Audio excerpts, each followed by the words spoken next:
uzabe ikivume, ndi umusasaridoti uzabe ikivume. Ayo magambo ubu ngubu ntakira ya Gahini wa kera na ya Gahini Kagame. Irindi jambo ryanjemo nanone ni iryo Yesu yabwiye abafarizayi. Iryo jambo yababwiye riri mu ivanjiri yanditswe na Matayo umutwe wa 23 kuva ku murongo wa 33 kugera kwa 36. Yesu yarababwiye abo bafarizayi kubera imico yabo mibi ati mwanzoka mwe mwanyoko z'impirimwe muzarokoka mute igihano cy'umuriro w'iteka. Dore rero mboherereje abahanuzi abanyabuhanga n'abigisha, muzica bamwe mubabambe ku musaraba, abandi muzabakubitira mu masengero yanyu, mubameneshe mu migi yose.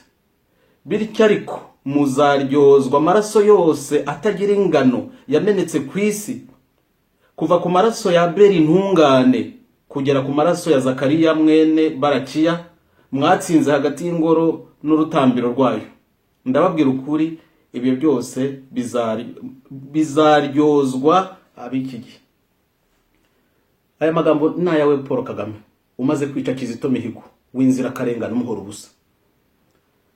Ndamutse mvugishije umutima wanjye nakubwira nti uzabe ikivume, ndi umusasaridoti uzabe ikivume kubera amaraso ya Kizito umennye, kimwe n'ay'abandi b'Abanyarwanda b'inzira karengana umaze imyaka 20 ningahe umena. Amaraso ya Kizito asa n'ay'abandi benshi cyane wamenye, ariko na amaraso y'umurengera ntago yari ngombwa aya maraso. Amaraso ya Kizito azakogame Paul Kagame, akokame kandi ntakokame wenyine n'urubyaro rwawe, kuko urica abana b'abandi, wigize mpekura ababyeyi. Nyina wa Kizito ari hehe ubungubu? Nyina w'abana bose wishe guhera muri 90 bari hehe? Bo ntago ari ababyeyi. Amaraso ya Kizito ndabikubwiye azakokame wowe n'urubyaro rwawe. Kuki mvuga ibi ngibi? Icyambere nuko Paul Kagame ari wafashe icyemezo, nta wundi munyarwanda afata icyemezo cyo kwica Kizito, niwe wagifashe kandi wamuhoye ubusa. Kizito Mihigo njyewe muzi kuva kera, n'umwana namenye akiri muto yiga mu seminari ntoya yahari Butare. Najyaga musura, hari abatabizi kuko ari akiri umwana nyine. Kuva nakumva indirimbo ye ya mbere iririmbwe mu kiliziya, navuye icyangu njya kureba uwo mwana muto yigaga mu wa kabiri, njya kumureba, ndetse yarakiri mu wa mbere, ahubwo ngira ngo yarakiri mu wa mbere. Njya kumureba ndamusura, kimwe n'abandi ndakeka yigeze kubimbwira bamufashaga. Nanjye hari igihe najyaga nyuzamo nka mutwerera uko yabasha kugura impapuro zo kwandika wizo ndirimbo, kuko kuva ku ndirimbo ye ya mbere yageze ku mutima. Nkeka ko n'abandi b'Abanyarwanda benshi ariko byabagendekeye. Kizito Mihigo rero nubwo bitari ibintu bigaragara, ntabwo namurekuye, nakomeje kumenya amakuru ye, uko yagiye akura, aho yagiye kwiga. Twakomeje kujya tumenya amakuru ye nk'abavandimwe. Aho agereye no mu buroko ntabwo twamureze, twakomeje kumenya amakuru ye, twakomeje kuyakurikirana. Amaze gufungurwa mwamushyize mu kato kugira ngo mumukase, niko abafaransa bavuga, kugira ngo mumwicishe inzara, mwamuhaye akato. Amakuru ye yanyuma mperuka nejo bundi ku munsi wiswe ngo Intwari, ubwo nyumba 10 w'abatuye yamutumagaho ngo naze aririmbe, ngo afashe abandi bene gihugu ngo kwizihiza Intwari. Kizito yaremeye, ndetse hari n'undi muhanzi wamuherekeje muzamubaze, hararirimba kuko baryohereza abaturage bari bahari. Nyuma naje kumenya amakuru ye nyine, menya ko nyine ati dore niho ngeze, nsigaye ndirimbira nyumba 10. Nge wigeze kwicara aho Perezida wa Repubulika ari, noneho aho bangejeje nyine nuko ngomba kuririmbira nyumba 10. Icyo gihe naraturitse ndaseka, kuko ibi bisekwa nk'ibyiza, ariko sinarinzi ko ari gupfe, sinarinzi ko ari burare yishwe urwo agacinyagura. Muri iyi minsi mwaramushinje ngo yaragiye guhunga. Ese niba guhunga ari icyaha, ubundi mwahereye kuri abo bakabarebe n'abo baministre bawe bose bohereje abagore n'abana bakaba bibereye hanze? Kuki ari Kizito ugomba kubizira niba yaranabitekereje mu mutima we? Ese guhunga ubundi byabaye icyaha ryari? Dore we ko atanahunze, yifuje yenda no guhunga kandi n'uburenganzira bwe. Ese ubundi yahungaga iki? Niba mwaramuvanye muri buroko, mwebwe ngo mwarokoye abatutsi da, mwebwe mwigize les sauveurs des tutsi, uriya mwana uko yarokotse n'indubiyeho, aho mwakamurengeye dore muramumenera amaraso, mu gihe ari mwebwe mwakagombaga kumumenya. Mwaramufunze mumufungira ubusa. Ndeka mbibabwire, jewe ndi umunyapolitike. Kizito ari umuvandimwe wanjye, ntabwo nigeze mbona Kizito akeneye kujya muri politike. Kizito ubutumwa bwe yarabuze, yari yarihaye ubutumwa bwo kwigisha impuhwe, bwo kwigisha ubwiyunge bw'abanyarwanda. Ntabwo ari ikinamico yakinaga, ni ibintu yemeraga. Nta n'umunsi nigeze nganira nawe bya politiki, kuko ikimushishikaje n'uwo muganda we yashakaga gutanga. Ariko mwantindiza inkotanyi, umuntu wabakoreye neza akabaririmba kagoragoza kugira ngo ariko mwaba abantu kurusha Kizito Mihigo ninde koko? None muramwivuganye, none muramwirengeje. Ubu rero regime y'inkotanyi iyimennye ndabirarangiye, nta kindi gisigayemo. Abantu bazima bari barimo bashonda barimo, abantu bashobora gutuma mugira agasura k'abantu n'abana nk'uyu Kizito. None dore uko bamubarangije. Kizito arazira iki? Kizito azize apartheid iri mu Rwanda mwashyizeho ko mushaka kuvangura abana b'abanyarwanda, cyane cyane abahutu ntibaba abantu, baba bazima baba barapfuye.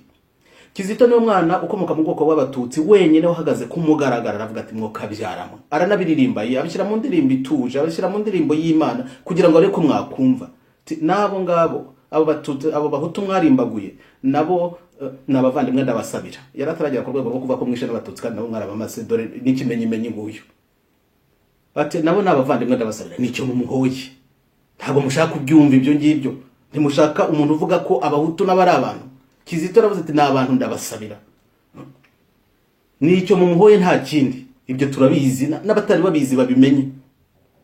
Ibyo kuvuga ngo yahinduye imico, nabonye hari inkota dukotanye duto n'udutore tumukina ku mubyimba, ngo yari yarahindutse, ngo yari yarataye umutwe. Kizito ni muzima.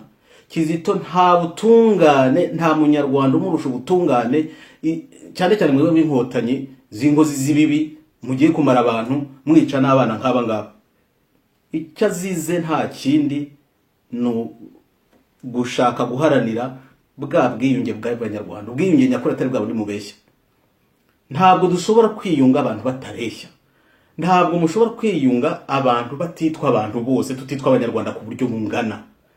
Égalité devant le roi et devant la loi, nk'uko bene wacu bo muri za 50 kangahe babivugaga. Ntabwo dushobora kwiyunga, ntabwo dushobora kuba mu gihugu kirimo amahoro musuzugura abantu badashobora no kwibuka babo, musuzugura abahutu ko atari abantu. Kizito ati nabo n'abantu ndabasabira, nicyo mumuhoye, nta kindi. Abahutu nabo n'abantu ndabasabira.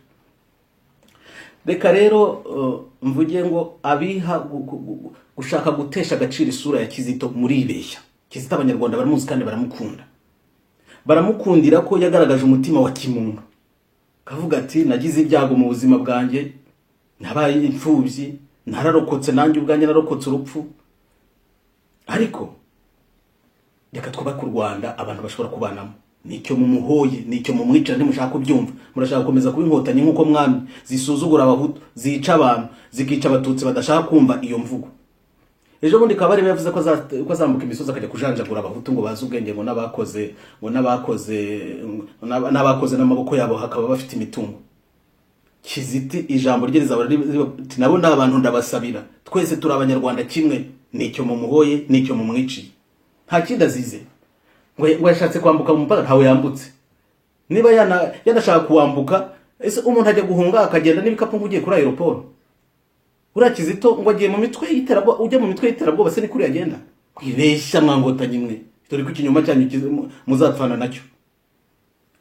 Icyo ngira ngo nisabire Kiliziya Gatolika, abayobozi bayo bikure mu bwoba, batangire urubanza rwo gushyira Kizito Mihigo mu bamaritiri, mu bamaritiri b'urukundo, mu bamaritiri baharanira ubumwe n'ubwiyunge bw'abanyarwanda nyakuri. Bitangire none, bizabe ejo Kizito azaba mu maritira azandikwa. Kizito niwe ntwari dushaka mu Rwanda ubu ngubu.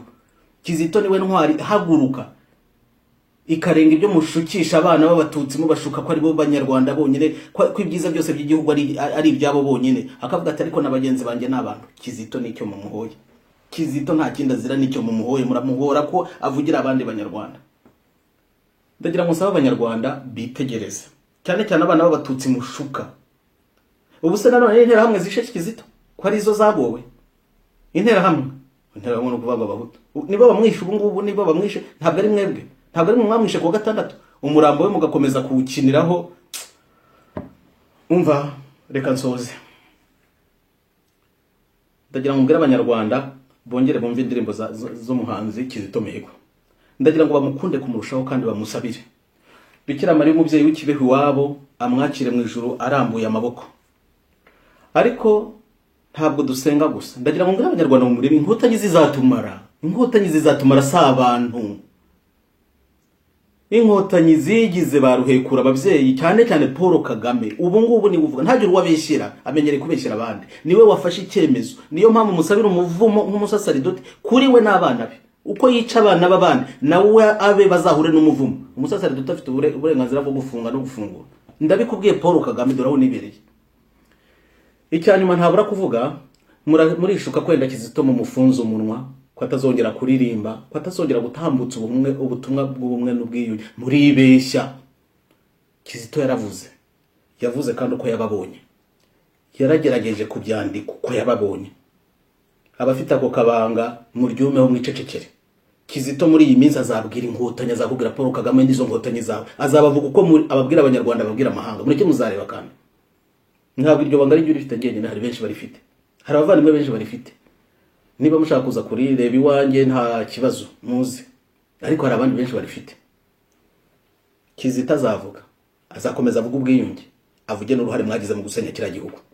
Azabivuga, ndabibabwiye, ahubwo agiye kubivuga kuko ntayari afite uburenganzira bwo kubivuga, noneho murabumuhaye, agiye kubivuga. Kizito Mihigo ariho, kuko hakurya y'imva hari ubugingo. Nta heza nko mu ijuru. Kizito Mihigo ugiye ukiri muto, ugiye ufite imyaka 38 gusa. Twakumenye ukiri muto, twaragukunze nk'abandi b'abanyarwanda benshi. Ntabwo Paul Kagame akunzwe nk'uko wakunzwe, nta wundi munyarwanda ukunzwe nk'uko wakunzwe n'abanyarwanda, kuko wadufashije gusenga, wadufashije kuzirikana. Ugiye ukiri umwana muto, ugiye utabyaye, niko bakugize, bashatse ko ubuzima bwawe burangira gutyo. Ariko yenda abana babyaye mu mutima no muri roho ni benshi cyane kurusha uko bitekereza. Ruhukira mu mahoro, Nyagasani akwakire. Amina. Inkuru y'incamugongo itugezeho mu kanya yuko umuvandimwe dukunda cyane, abanyarwanda benshi bakunda, Kizito Mihigo, inkotanyi zimaze kumwica. Ariko mu by'ukuri amakuru turayafite yuko atapfuye uyu munsi, nubwo aribwo babivuze. Mu by'ukuri yishwe urw'agashinyaguro kuwa gatandatu ushize. Amagambo yahise anza mu mutwe maze kumva iyo nkuru yanzengereje, n'amagambo yo muri Bibiliya. Nibutse cyane cyane aho Uhoraho Imana yabwiye Gahini amagambo akarishye, imaze kumenya ko amaze kwica umuvandimwe we. Kwica Kizito Mihigo muri kiriya gihugu cy'u Rwanda, hari umuntu umwe wenyine wafashe kiriya cyemezo. Uwavuga ibindi yaba atazi u Rwanda, ni Paul Kagame wenyine. Perezida cyangwa ingirwa perezida w'u Rwanda muri iki gihe, kuko umushumba wica intama nta mushumba urimo. Ubundi wita perezida wica abana, wigize nta mpuhwe, nta mu perezida urimo. Amagambo yanje mu mutwe rwose namubwira mubonye muri uyu munota, mubonye muri uyu mwanya, na amagambo nyine Uhoraho Imana yabwiye Gahini. Reka njya rero muri Bibiliya. Wakoze ibiki? Amaraso ya murumuna wawe wamennye ngaha aratabariza mu gitaka. Ubu ngubu rero ubaye kivume ku butaka, bwo bwasamye ukabwuhira amaraso ya murumuna wawe. Nuhinga ubutaka ntibuzongera kukurumbukira, uzahora uri inzererezi yangara ku isi.